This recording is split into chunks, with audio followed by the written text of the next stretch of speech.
Hello, Robbie.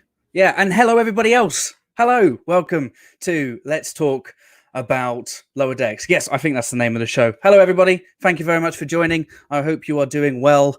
My name is Michael, aka the Trek Lad, and we are here once again assembled to talk about the latest, maybe greatest episode of Lower Decks, Cupid's Errant Arrow. Yes, that's the name of it. Cool name. Not as cool as what we got last week, maybe. Spoiler warning. If you are watching this and you haven't seen Lower Decks, if you haven't seen Cupid's Errant Arrow, go away. Go away. I mean that in the nicest way. Go away. Go and watch it. Come back. You can watch this on replay because YouTube is a thing, and you can go and rewatch this mess at your leisure. If you want to get involved in the chat, please do so. Let us know what you thought of Cupid's Errant Arrow. What did you like? What didn't you like? What did you think of all those references? Because we had some zingers this week, didn't we? Right. Well, I am once again joined by some incredible guests. Some of them you know, some of them you're going to be seeing for the first time, the first of many times, I'm sure, because this person is great.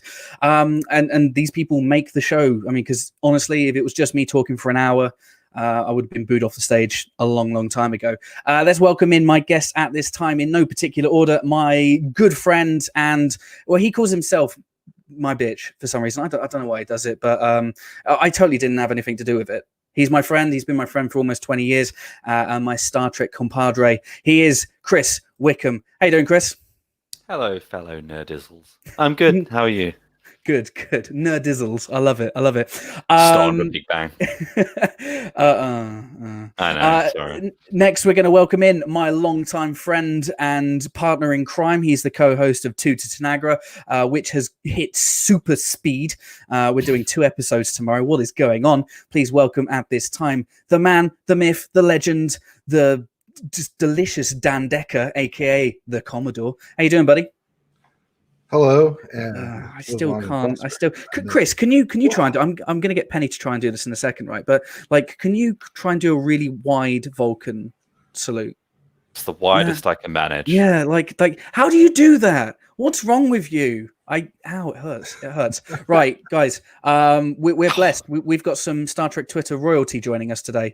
It is her first ever live stream. And I'm really excited about it because this girl knows what she's talking about. And we've been able to drag her away from playing Red Dead Redemption for more than 5 minutes, which is just tremendous. If you're on Twitter, you know her as Penny, but I know her as a good friend. And it's just tremendous to welcome her to Let's Talk About Lower Decks. Welcome, Penny. How you doing? Hey. Oh, you do it really wide as well. No. Oh, and you can do 2 hands too. I had to train myself to do it. I never used to be able to. You can do, Chris, can you do both hands? This sounds really dodgy, doesn't it? Yeah, I can do it with both hands. Why can't I? I can do it with both hands. I can't do it with my other hand. Does that mean I'm not a real Trekkie? What was special guest? I was just doing that. I literally, honestly, like, that's easy. I could do it. Easy. Yeah. No, it doesn't. Honestly, my hand just doesn't want to know. Anyway, this isn't Let's Talk About how much of a Star Trek fan are you because you can do the Vulcan salute. This is Let's Talk About Lower Decks. And as I said, as we introduce the show, Cupid's Errant Arrow. So, Dan, Chris, you've been here before. Penny, this is your first time. What's the name of the dog? Remind me. Ezio. Ezio. What a cool name. What a cool name.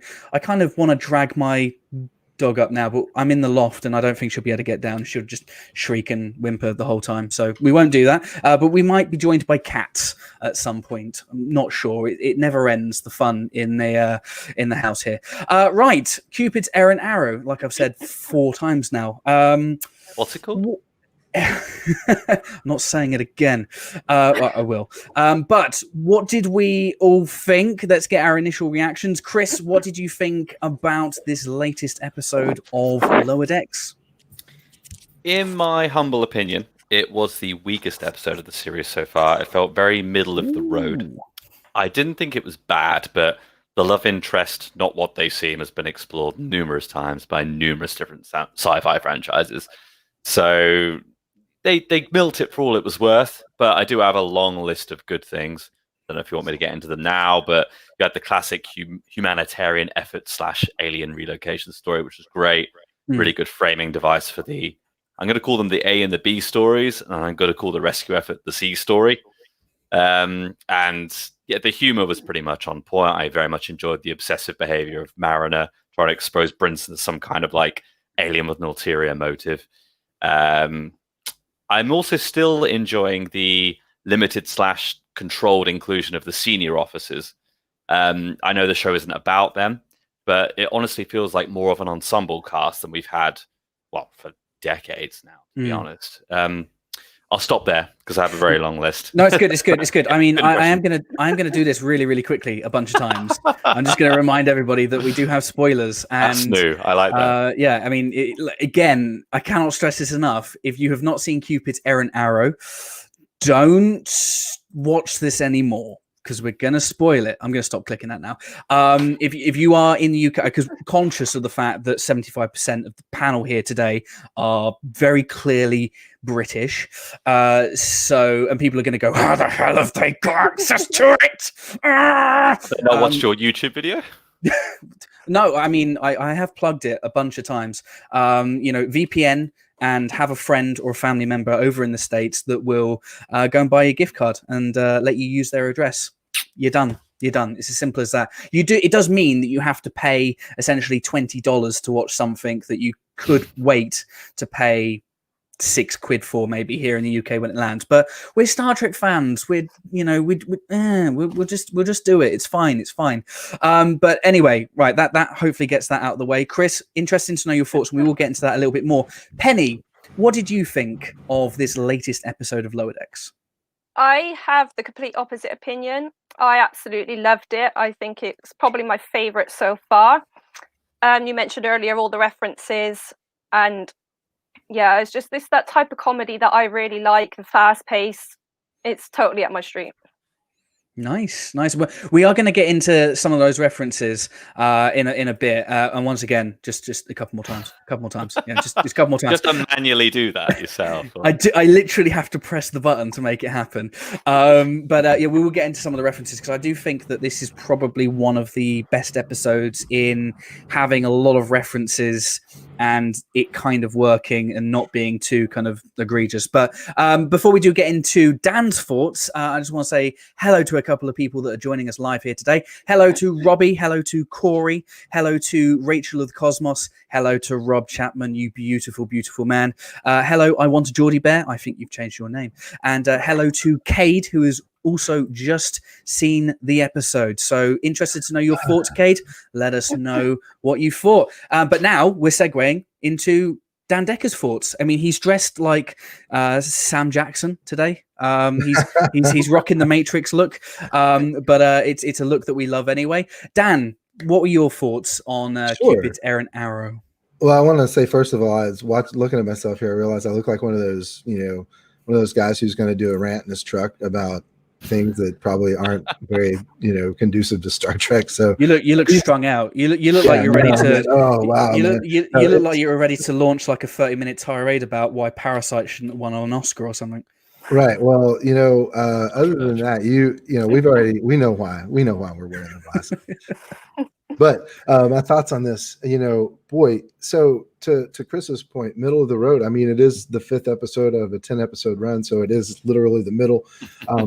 I felt more like stride than middle of the road. I felt like it has, we were comfortable to a point here now.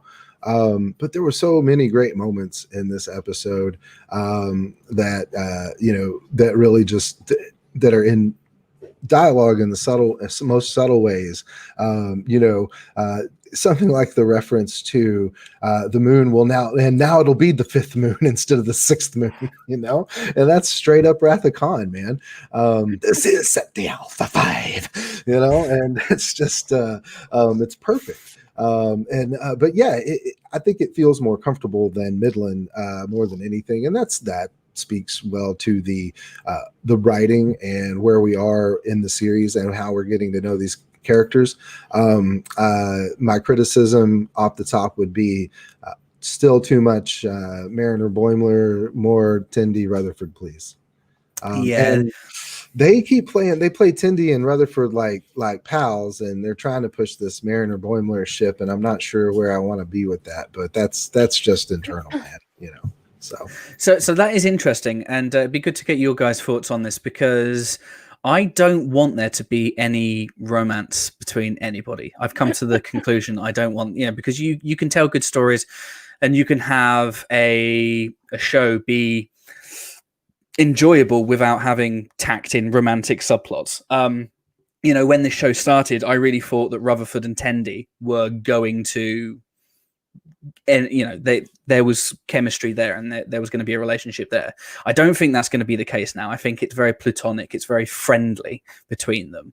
And I was on a live stream last night, shout out to Starfleet Boy, hello buddy, and it was like, well, Boimler and Mariner are going to get together, aren't they? And I just don't see that happening. I think that's like Red Dwarf. That's like Lister and Rimmer getting together. They're the odd couple.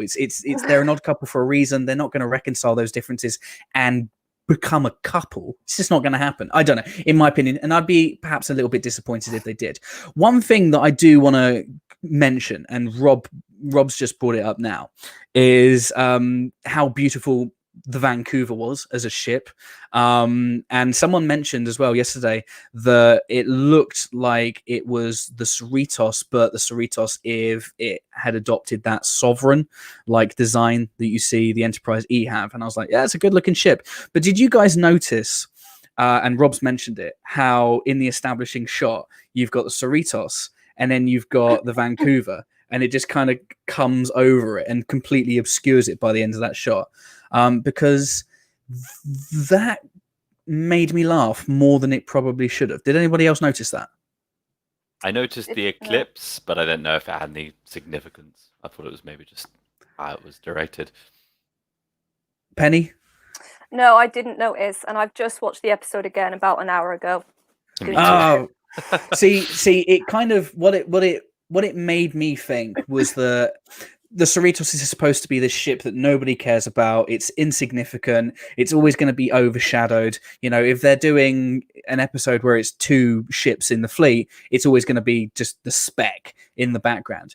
And the idea of this Vancouver just kind of eclipsing it and just kind of putting it out of sight had me thinking, what if there are TNG episodes where it's the Enterprise and another ship, but the same things basically happened? Like there's like I don't know, I can't remember the name of the class, but if I say the USS Grissom, you guys, yeah, you get it, right? So you can imagine you start up an episode of TNG and you got the Enterprise, but like the Grissom's in the background, but it's obscured by the Enterprise. I mean, I just think that I don't know, I might be getting a bit too deep in here, but I just really laughed at that, because that seems like something that we would get.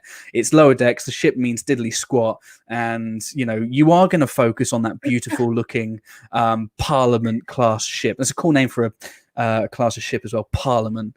That's not a ship design that's fucking around, is it? Yes, yeah. I was like, hello, yes, international distribution, please. Anyway, right, let's get more into this. So the core elements of the story, Boimler, or Boim, as he's come to know, or what was it, Bradwood?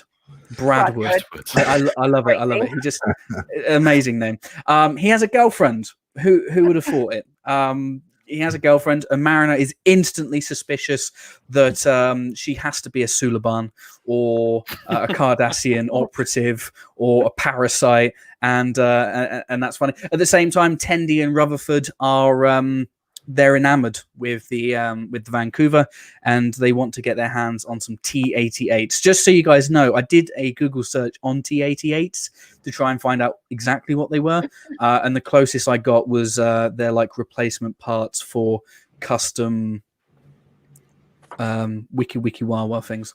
I was going to say, to me, I thought it was the name of a Roland drum machine. I thought that was the T-88. Maybe I might be confusing it, but there's an 808 similar drum machine, and then there's a TI-88 graphing calculator. So I don't know. Yeah, I don't know where. Yeah, I don't know. I don't know where the significance of the T-88 comes in, but it's just fun. They dug it. They dug it, and they wanted one of those T-88s. But yeah, as you said, Commodore. Tendi Rutherford are massively kind of overshadowed this episode. It's all really about Mariner and Boimler, and what was the name of the girlfriend? I keep forgetting her name. Barbara. Barbara Brinson. That's it, Barbara Brinson.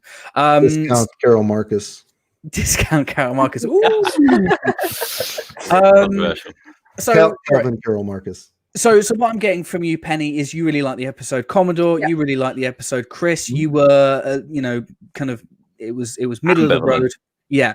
My thoughts was that the episode was good for the most part. Not my favorite episode. My favorite episode is probably still Temporal Edict. It still makes me laugh. Although the koala bear sequence in the finale of last week's episode just really, really, really made me laugh. You mean moist vessel? Moist vessel, yes. Like how you whispered that. Moist vessel. That word everyone loves. So Chris, let's get into it a little bit more. So you said the whole kind of suspect romance has kind of been done, but would you say that it was, the humor that we've seen so far in Lower Decks has been very kind of deconstructive, and it's been kind of playing off of tropes? Did you not think that the whole suspicious kind of what if this girl is an alien thing, did you not think that it was potentially just playing off of the trope rather than just being the trope? Maybe, but I'm quite a superficial person. I don't think that deeply, sadly. I mean, I wish I did. But it's quite an admission. I know, right? It's revelations on this live stream. But I think I came in a little too harsh at the beginning. I think as a summary, I said it was the weakest episode of the series, but that's not to say it's bad. I just didn't think it was as good as the others. On the contrary, you said, is it playing off the trope? I feel like the actual storyline did have a lot of comedic fodder. We've discussed some of the references already. I particularly liked the Sulaban one because they've obviously never been referenced since Enterprise, because it was made after the, we all know why. And also the physically altered Cardassian spy, a la Seska, as a Voyager fan, I very much enjoyed that. As well as the pin-up investigation. Is it a reference to Always Sunny in Philadelphia? It is. Yeah. I haven't Sylvia. seen it, but I've seen like a couple episodes, but I saw the reference to the meme, but I thought it was very humorous, how obsessive Mariner was about the fact that she must be an alien because no one could possibly like Boing Boing. And as you say, ample opportunities for references which didn't feel as ham-fisted as some of the earlier ones. Plenty of good things there, definitely. Did you guys spot the whale pinned up on the board as well? I was just, that was. Did you get it, Dan? Did you see it? What's that? Did you see the whale that was pinned on the conspiracy board? Great. There's so many things I liked about this episode. It's just there's at each point along the way there's something great to pull out of it. And seeing the whales was a nice nod to cetacean ops. Sure there's one on the Cerritos. Absolutely. Right. Well, the man, the myth, the legend, the old shark has joined us. He's the one that said that he hated this episode. And hello, old shark. Hope you. We're not gonna. If you do want to come on the show, just let us know, and I'll drop you a link if you want to. I can give you the floor so you can explain why you hated this episode. Obviously, you might get on with Chris. Chris didn't hate the episode, but obviously, we've got a comment here. Boimler running around like a lovesick puppy drove me mad. It feels very much like he's being cast as weak, not too bright, and especially in this episode, pretty desperate. Yes, you're not going to get any argument from me, but he is in this show to be that foil character. He is, and I've said it many times. Chris, you've said it. I think a lot of people who have come on this show so far have said it. In the, if we're drawing those parallels to Red Dwarf, he is Rimmer, and Rimmer is a weak, not too bright character who is obsessed with rank and progression. You know, Boimler is Rimmer. And so as a result, Boimler is always going to be the butt of the jokes. He is always going to be, you know, not as strong, not as bright, not as sophisticated as Mariner.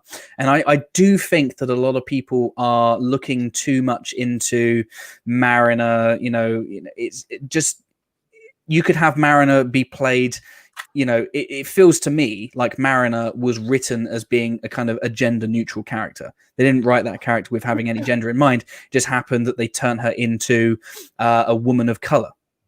That's my opinion. Like there's nothing really that really sets her as being a defined gender.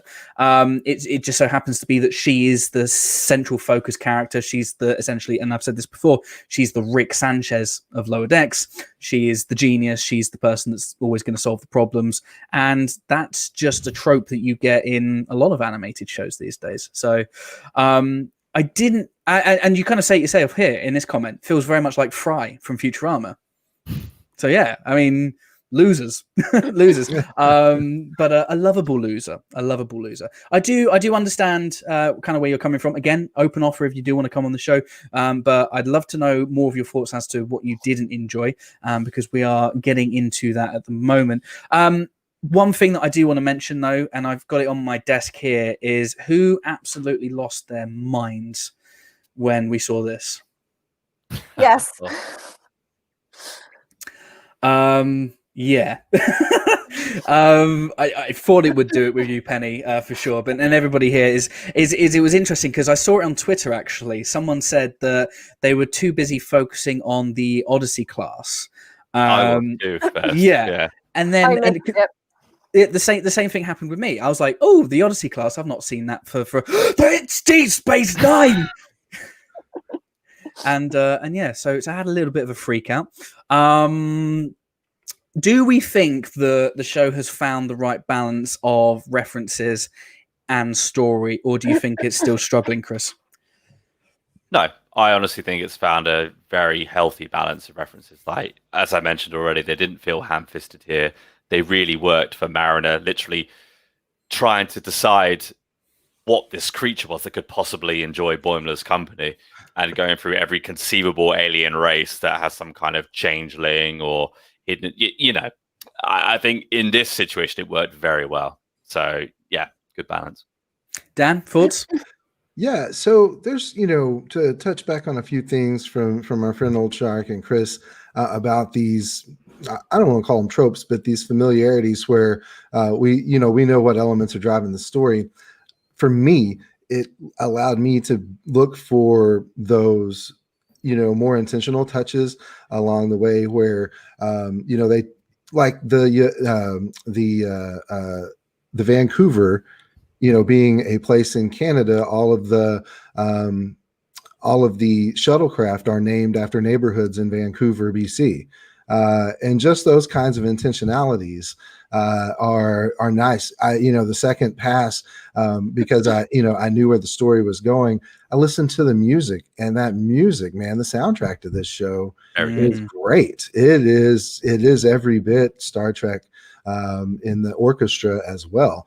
And so, you know, having a familiar plot, as it were, something that, you know, your warm blanket that makes you feel pretty good about, you know, you're comfortable with this Star Trek because it's stories you've been told before, and you can kind of watch those moments where the same thing happened to me with seeing the Pasteur. Let's just call it who it is. We know who's on that ship, man, and she deservedly so. But my mind would not resolve that was Deep Space Nine. I was like, there's no freaking way. And then, you know, we get the internal. I was like, oh, this is amazing. And it's those kinds of things that this show is doing that, you know, how can you not just celebrate? You know? It was too much. It was too much for me to deal with because they showed Deep Space Nine. They showed the Odyssey class, which I've always thought is a neat ship, and then they show Deep Space Nine. And it's just like ooh, there it is. Just the pylons just kind of just creeping in shot, and then the next shot they're sat in First Contact era uniforms, and then Mariner's hairstyle, and it's just I couldn't deal with it. I just couldn't deal with it. I just sat there. It was like, 1996, 1996 all over again. It was like you said, the warm blanket took me back, made me feel happy, and made me feel good. Also, to your point as well, the music. Every intro to an episode starts with a sound that's very. It sounds very much like early TNG. It's very Ron Jones. Is it Ron Jones? Early seasons is Ron Jones. After Ron that, Jones. I remember. Yeah, but it feels very early TNG season 1. You've kind of got some. We always laugh about it, Chris. It's got that kind of tacky late 80s like I don't know. Man, the soundtrack for TNG season 1 kills me. I like it. I like it. I'm sorry, I got to put my hands up, but it kind of has that same kind of vibe. Dan, what are you going to say? I want to make a point about the intro that I noticed this time through is that all along the way, the Cerritos takes a ding in the beginning. It skips around on the iceberg or the comet or whatever that asteroid is. It's got the thing, sucking on its nacelle going along the way. But each time it's dinged or knocked or pushed back. And again, to your point with this episode earlier, Lad, that, the Vancouver comes in and overshadows the Cerritos. But even just like last week, it's our tough little ship, to pull a phrase, that saves the day each week, right? And in that opening sequence, every time it takes a knock, it's still going. It still pushes through. Can I just say something? And I really want to know if I'm not just losing my mind. I know I am losing my mind slowly but surely. Twitter will do that to you. But does anyone else find certain elements of the opening titles funnier with each passing week? Because there's just something about the Cerritos just having that iceberg, that spaceberg, just clip its nacelle. It never gets less funny. It's just like. I think the first time I saw it, I was just like, okay, but like each week I've just been like, it's hilarious, and now I'm just like, no, watch the iceberg, It's and great. I love it. It's the details as well. It's just watching the lights slowly go out as well, and the ship's just like, ugh. I'm just like, I don't know. I mean, because I watched Cause and Effect recently, and the whole ship blows up because of the nacelle impact. Yeah, it's just, I don't know. It's just, it gets me. And by episode 10, I'm probably going to be in giggles just thinking about it. So, Penny, how are you finding the humor so far, and in particular this week, in terms of the humor levels that are being set? How does this episode stack up with the other episodes that we've seen? I found this episode probably a bit more funny than I'd found the previous episodes. But yeah, it's just that fast-paced comedy. It's not so much about the story as it is about making you laugh. You got all the references in there. It's my thing. Yeah. It's and I mean, obviously, people like us, we're going to be laughing at all those little references, and we're 29 minutes in, and no one's actually said those magic words yet. Dan, do you know what those magic words are? Don't you? You used it to describe me yesterday. I have a feeling. I came here today to ask you if I could be the Trip Tucker sprinkles on your Kirk Sunday, brother. But I know Chris is here. But someone posted a picture today, a GIF, I guess, and it had Trip Tucker sprinkles, but Trip was just a torso with no arms, and all I could think of was about the joke at the end of Venom about being an armless, legless turd floating down the street. I actually deserves better. I need to share it. There it is. Oh my god, that's nightmare fuel. There it is, and credit to Lean Isabel, who put that absolute piece of art together. It's like those pictures where they're like, the more you look at it, the more of that person you see. Yeah. Yeah. The thing is, I'm completely comfortable with who I am and my sexuality. I'd eat that. Yeah, I'd eat that. I've been thinking a lot about Connor Trenier today because I was thinking about the shame of that other star-related franchise that includes Gates, and how he was part of that franchise in a lot of great ways. And for Connor's sake, we deserve a lot of more of that too. But to get an official, more than just a few official shout outs to Enterprise through this show is so refreshing and rewarding. Especially on our way to Tanagra this next couple of trips. Plug. Little plug. I like it. I get the impression with Lower Decks and it's no longer because it wasn't so much as a criticism as it was an observation when the show started. There was a lot of straining to cram in the references. That doesn't seem to be apparent now. I said yesterday the confidence is on the up every single week, and Mike McMahon has assembled a great stable of writers who clearly love Star Trek. We're getting some brilliant references, some real deep cuts. I maintain a slight concern that the comedy is based on knowledge of those subtle references. So if you're a newcomer, you're going to be like, what's a trip? And then you're going to get slapped by me. But it's, the thing is this show, I think, knows that its audience is going to be people like us, and it's banking on that. And for the most part, it's winning. I haven't seen the ratings, Canadian ratings, for a couple of weeks, but there was an increase. It was on the up and up, and I think that's going to carry on. And episode 5, Mike McMahon has said in podcasts and live streams that the back end of the 10-episode run is stronger than the first 5, and the last 3 episodes are apparently put the other 7 to shame. So if he's not just saying that to get me excited, because I'm very gullible and I will literally buy anything that CBS tell me. I hope my check's in the post. That we are in for a really, really good final few weeks with this show. What do you guys think, Chris? I'm sat here honestly wondering still, just to go back to Trip Tucker, has he been a sex symbol this entire time and I've just not realized it? He's a great guy. We've met him, Track Lad, a couple of times. And I sang for him. You did, yeah. Stand-up dude, but is he a sex? Yes. He's a good-looking dude. He's a hunk. Okay. Case closed. I was too busy thinking about that. Enterprise, man. He's the himbo of Enterprise. Oh, he is definitely. Yeah. He is the himbo. Well, we've done a bit. What was the question? Sorry, I wasn't listening. Too busy thinking about Trip. Wonderful. Too busy thinking about. There we go. That answers the question. I know. Is he a good-looking man? It's just happened quite naturally.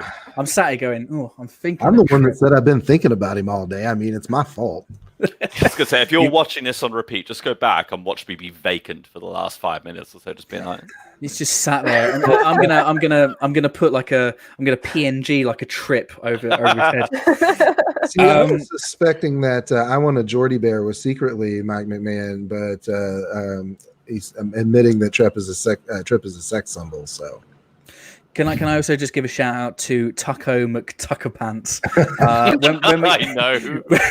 That probably answered my question, doesn't it? When we get to the end of this run, we are jumping straight into Discovery every week, and I do an awards. I think you win the award for best name, Tucko McTuckerpants. Well done. Thank you so much for joining today. Okay, Brian, that's very off topic. We'll talk about that one day. Right. That's what we do here. You get involved in the live chat and yes, there we go. Yes is the answer. I can't remember what the question was, Chris. No, I'm sorry. In terms of maintaining its quality, where we stand right now, the idea that the next 5 episodes, the last 5, are going to be, significantly better in quality than what we've already had. Do you think that's possible? Yes. Not to say again that the previous 5 have been bad. They've been very strong, and I've enjoyed it week to week. I think every time I watched it, I message you personally, just be like, "This show is just so comfortable. It's very comfortable in its own skin." And just to echo something that Dan said down there, I like doing this. Nope, that side. Yeah, it's mirrored. It's difficult. It does feel reminiscent of that comfort blanket, especially that scene with the pastor. Because it is the pastor, DS9, and the era uniforms, and the whole thing just feels very familiar but fresh simultaneously. So I believe it can be better. So I do definitely look forward to the next 5 for sure. Yeah. What did we think about the aliens of the week? The Mixtus crew. I think it was Mixtus. Yes, Mixtus 3. So there was a massive gathering of Mixtonians. Let's just call them that for a second. I'm probably wrong. And they were all the mix, and they were all in the observation lounge arguing about the fate of the moon that they were all there to blow up. And that's the first time, 36 minutes in, we've even mentioned that there was a moon that they had to blow up. We've not even gotten onto the full frontal male nudity yet. So if you're here for that, 40-minute mark maybe. But I didn't realize we were doing that. Oh yeah, we cover everything. No, you don't have to. No, Chris. Okay. Don't take your clothes off. No, I mean keep the Trek Lad shirt on. That's the rule of the show. Thank you very much, by the way. No, the Mixers crew. So So Penny, right? When this was all going on and they were talking about like the death of a civilization, did you get like a sense that we were going to be taking like a Dear Doctor route? Did you think that we were going to have like a massive ethical conundrum? Kind of, not really. It seemed more like it was the B plot, so I didn't really expect it to become that much of a thing anyway. I wasn't expecting the very end when the guy's like, "Oh, I only live on this whole planet with just me and my wife." So killed me. My favorite line of the whole series so far, and there have been some zingers. You maniacs, we just redid the floors. Just as the moon explodes on the view screen.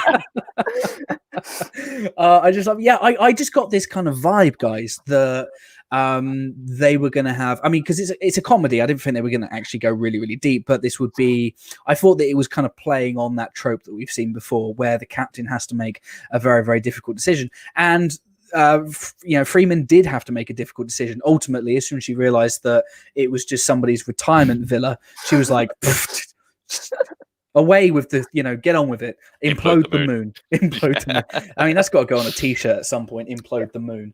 But yes, no, I enjoyed that. Chris, Dan, did you get that kind of vibe that they were trying to go with a bit of a conundrum and then fuck it, implode the moon?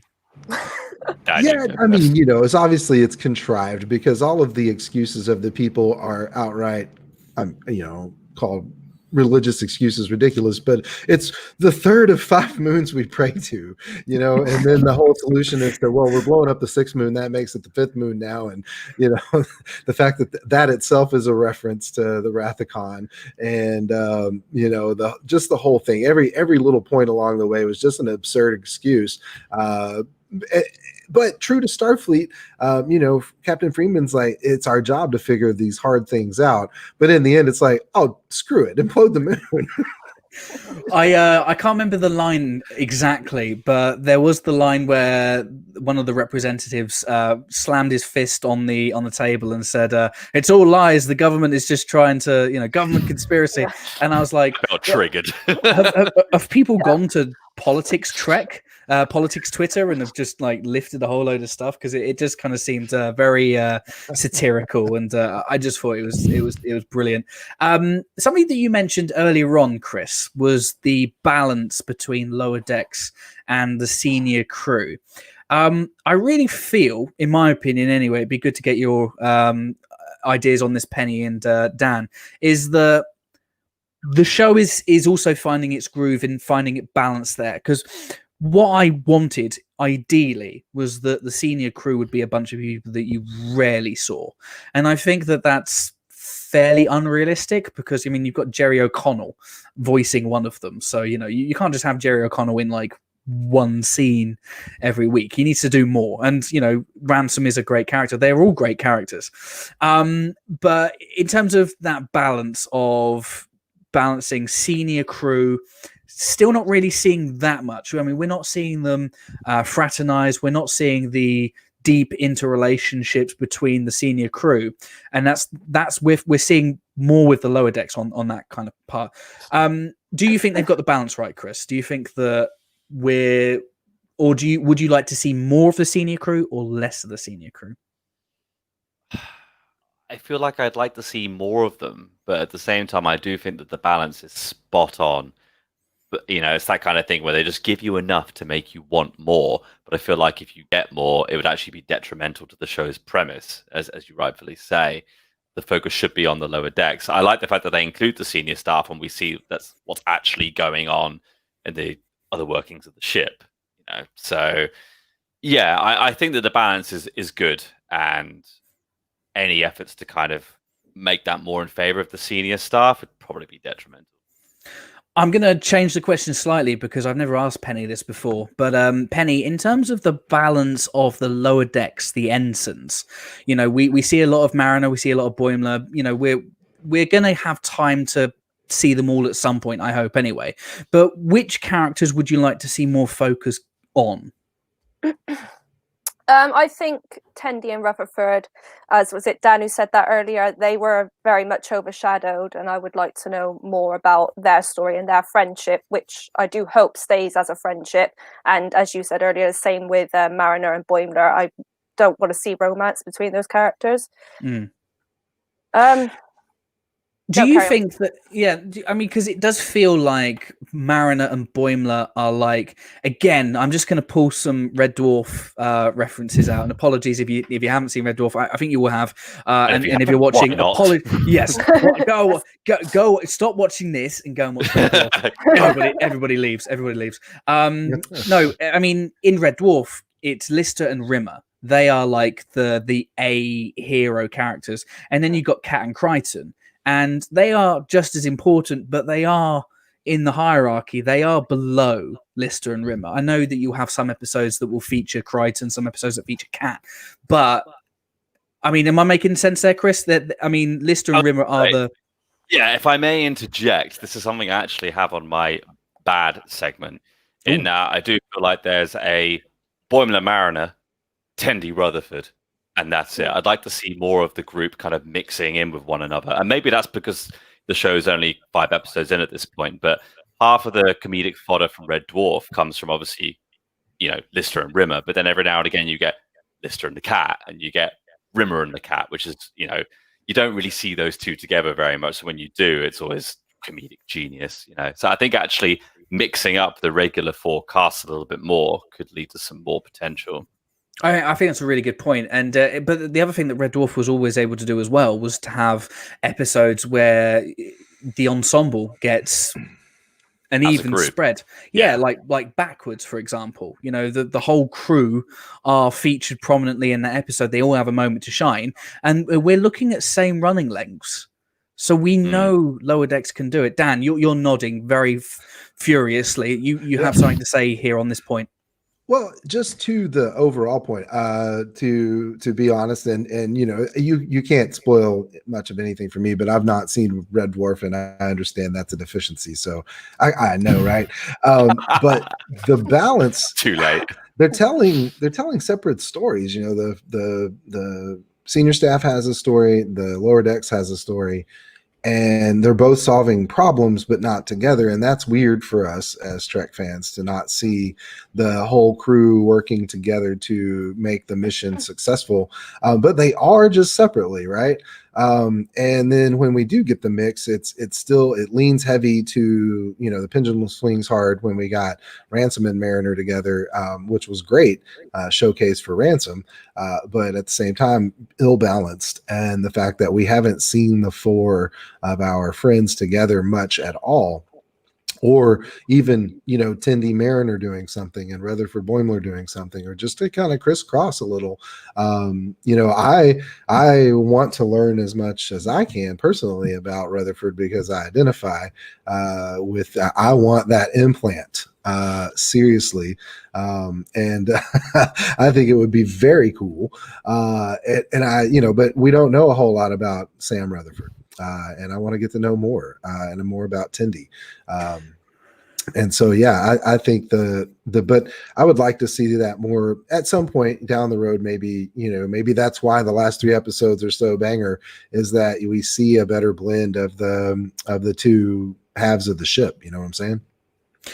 Yeah, I mean, one thing that I think hasn't been as pronounced over the last couple of weeks has been this fret to give us some depth. I think the first 3 weeks, the first 3 episodes, we definitely got. I think I mentioned I kind of coined the phrase these layers of drama kind of underneath the comedy.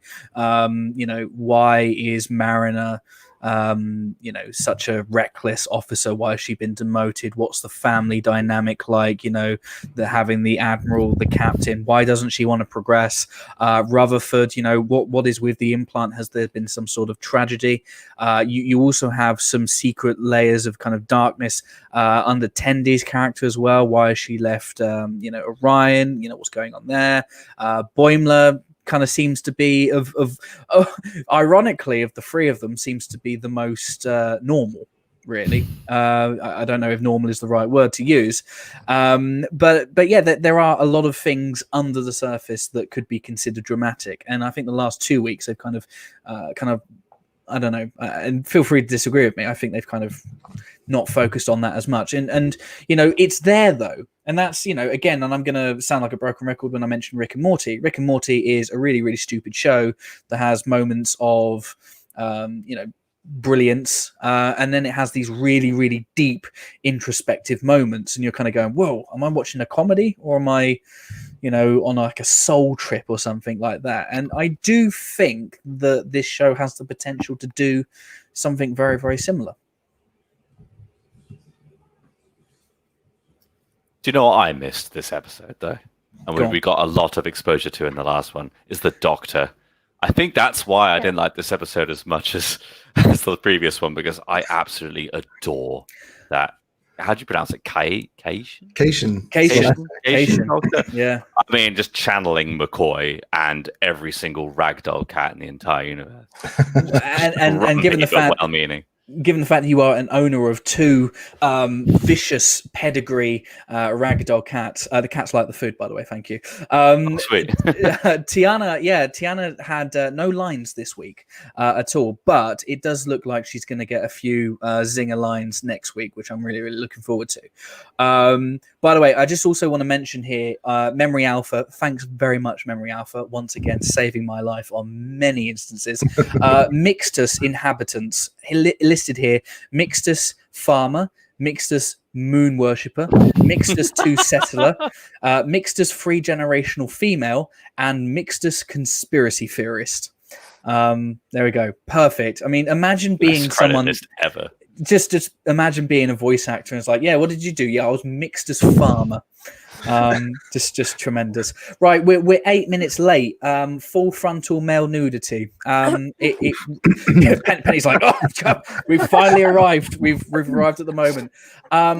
Right, okay. So this moment actually ruffled a lot of feathers in the trailer. People were going, "You can't have full frontal nudity in Star Trek," and I think a million tweets of T'Pol's bum just landed on Twitter like instantly. What were our thoughts on the first canonical full frontal nudity scene in Star Trek history? Chris, you look really excited and ready to talk about it. I mean, I love penises.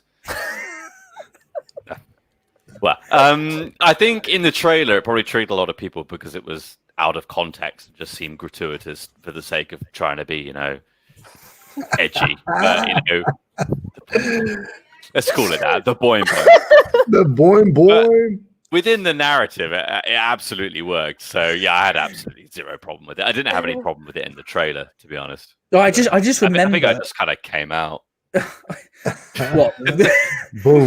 There's the boing boing. I love penises. Yeah, this is something you've never told me in the 20 years we've been friends, and I've come up to Nottingham. You've never been like, I like Willie. It did seem like something that did upset a lot of people, though. There were people that said, I'm not going to watch this Star Trek because there's a black rectangle in front of someone's gonads. I can't watch it. Here's Rob with another one. The thing is at the end of the day, the thing that I was going to come on to is, and I've said this week in, week out, again, broken record, the Lower Decks could struggle to find an audience. it's not edgy enough to appeal to kids looking for titillation or people looking for some kind of adult comedy. I will say that kind of changed this week. And not just because of the full frontal. There was the scene with Barbara and Jet. And it's kind of like leaving to imagination. And Boyne was like, "Hey, I thought that was the sex. I thought that was the sex."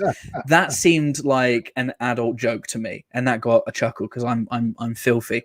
But in terms of the humor, Penny, do you agree with my assessment that the show might be struggling to be adulty? And did you think that this week's episode kind of remedied that a little bit? Yeah, I do think the previous episodes weren't.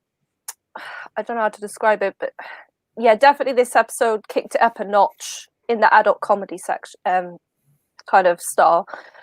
I don't know. I think it's, what was it rated as? TV 14? Yeah.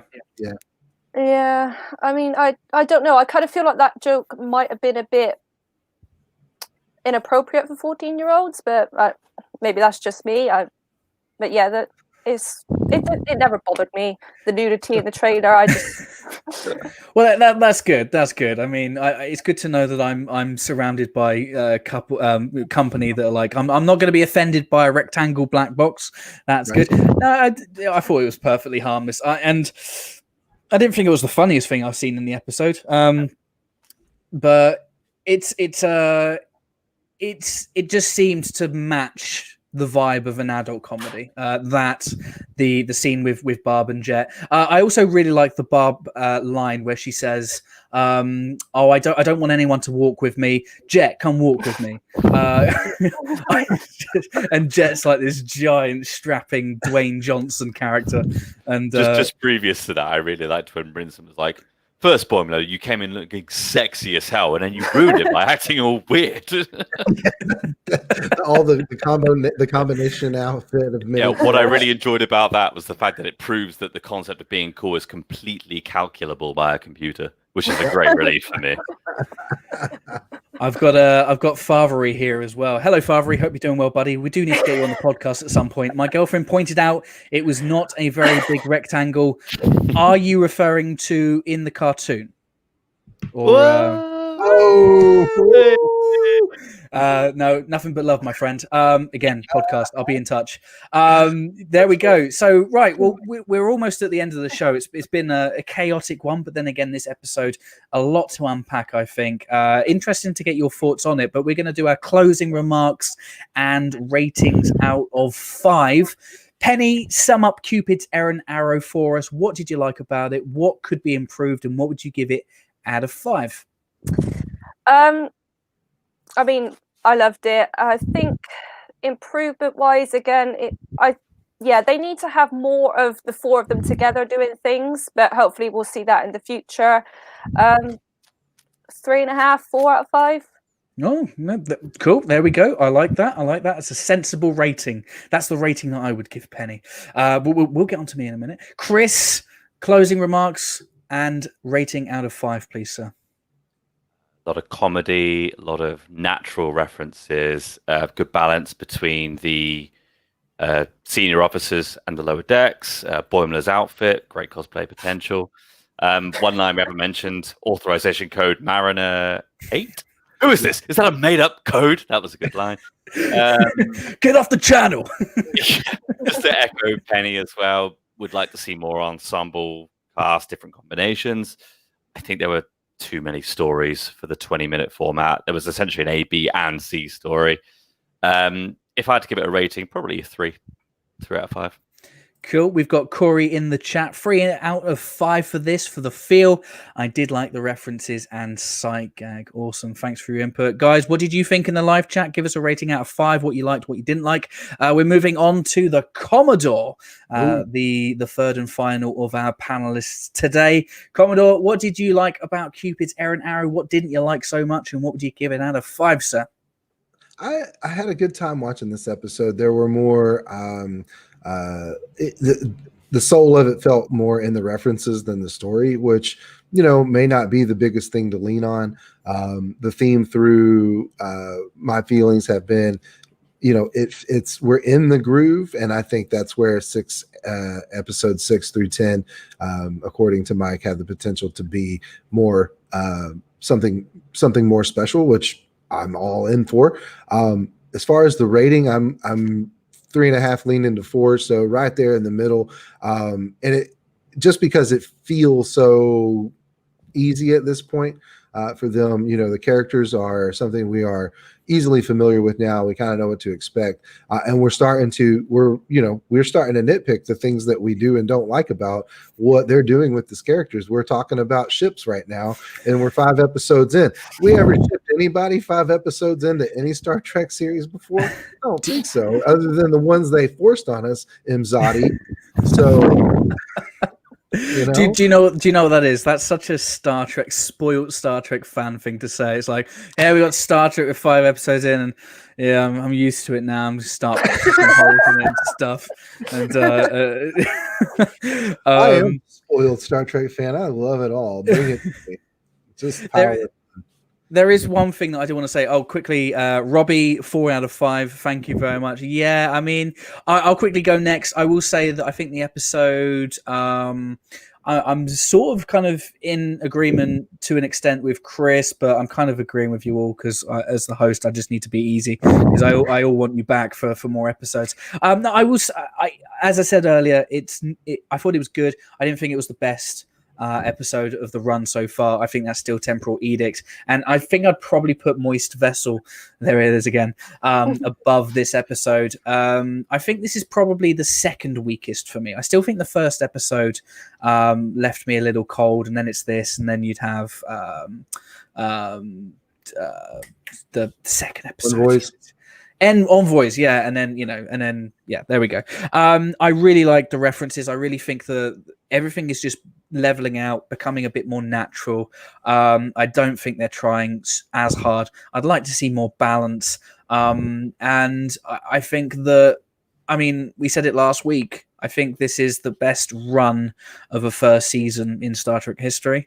That didn't really get us a lot of heat when we said it, which is good. It means that the audience is good. Thank you very much, audience. Very intelligent audience who are also very good looking. Just the best looking people, especially you, Tucko McTuckerpants. And yes, the uniforms were wrong, and I want to mention this really, really quickly. I mentioned this on Starfleet Boys live stream last night. Just before you start, I did actually jump onto that live stream, and this is the only bit I saw of it, what you're about to say. My rant. Okay, so I actually had to go onto Memory Alpha and just make sure the dates were right, because I didn't want to get wrong, because you just look like an idiot if you don't get the facts right. The uniforms, they were talking about references to the Descent Part 1 and 2, which was Season 6, Season 7 TNG, which was 23 2369 2370, about that kind of time. The new uniforms weren't introduced. The First Contact, Deep Space Nine era uniforms weren't introduced until about the 2373. So it's like a 3-year kind of discrepancy. So that kind of had me thinking, well, is Mariner making up that story? It just kind of seems, or is news traveling really bloody slow? I'm not sure. But yeah, I definitely got that vibe as well. Did you guys notice that? Was I the only one shaking my fist at the monitor? As you say, I assumed that they were at some point after, but actually watching it a second time, it does sound like that it had just happened. So maybe it was sublight speeds, like you say. So angry, I'm gonna cancel my CBS All Access pass and refund my VPN. That's how you do it, guys. That's how you do it. Star Trek is known for being so tight with its continuity. So yeah, this stands out like a sore thumb as an error amongst none in the 54-year history of Star Trek. Honestly, I don't know how we recover from this. It's cancelled. Cancel the show. It's done. 0 out of 5. Everybody change your scores right now. Well, I wonder, because here's an interesting thing. When I was learning social media, because you have to learn it, the person who was giving me a course basically said, if you ever want to increase your engagement metrics, make mistakes in your tweets.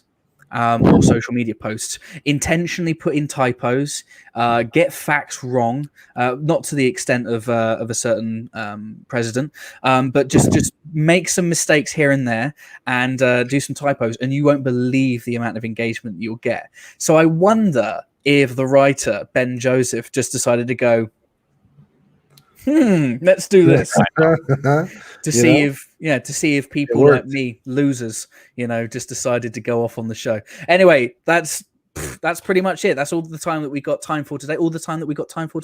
Temporal Edict. Guys, you've been absolutely tremendous. Penny, what are you up to at the moment, other than probably getting ready to go to bed soon?